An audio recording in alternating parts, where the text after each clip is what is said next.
جمومۆڵە فراوانەکانی داعش لە ناوچە کوردستانیەکانی دیالە گوندنشینە کوردەکانی ناچار کرد پەنا ببەنە بەر جێگرە کوردەکەی پارێزگای دیالە بۆ ئەوەی داوای زیادکردنی ژمارەی هێزەکانی پێشمەرگەیان لە هەرێم بۆ بکات. کەوتنە جموجوڵی کوردەکانی دیالە دوای گولەبارانکردنی دوو کوڕ و باوکێکی عەرەب دێت لەلایەن مەفرەزەیەک چەکداری داعشەوە لە یەکێک لە گوندە کوردستانیەکان.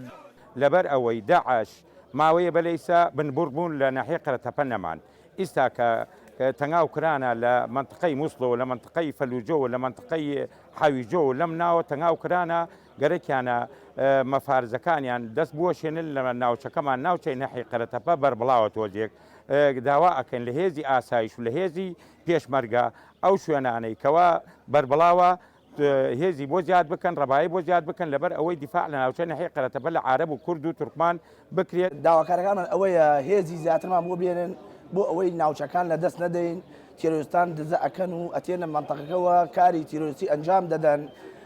داواکارین لە بەرپرسانی حکوومەتی هەرێم چاویان بەم ناوچەوە بێ ناوچەیەکی گرنگە و فرەنەتەوەیە و فرەمەزهەبە.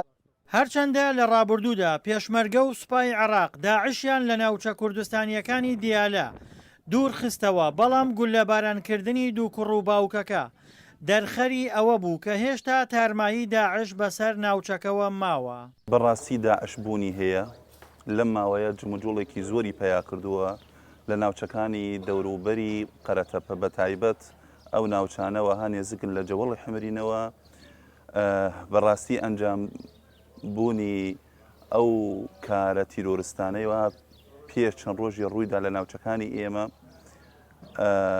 کارێکی زۆر خراپ بوو. داعش توانیای پاش سەنگەرەکانی پێشمەرگە و هێزەکانی ئاسایش نێزگەی 15 بۆ 20 کیلۆمەتر خەرقی ئەم ناوچانە بکات و بێت ئەو هەڤاڵانە شەهید بکە. بەڕاستی ئەو هەڤاڵانە سەرچاوی خۆمان بوون، سەرچاوی هێزەکانی ئاسایش و پێشمەرگە بوون. ئەوە نامەیەکە ئاراستایی هێزە ئەمنیەکانی کردوەکو پێشمەرگە وەکو ئاسایش. گوندە کوردنشینەکان هەڕەشەی چۆڵکردنی ناوچەکانیان کرد ئەگەر هەرێمی کوردستان هێزیان بۆ ڕەوانە نەکات بۆ پاراستنی ناوچەکانیان و دوورخستنەوەی مەترسی داعش لەسەریان. دڵشاد ئەنوەر، دەنگی ئەمریکا، پارێزگای کەرکووک.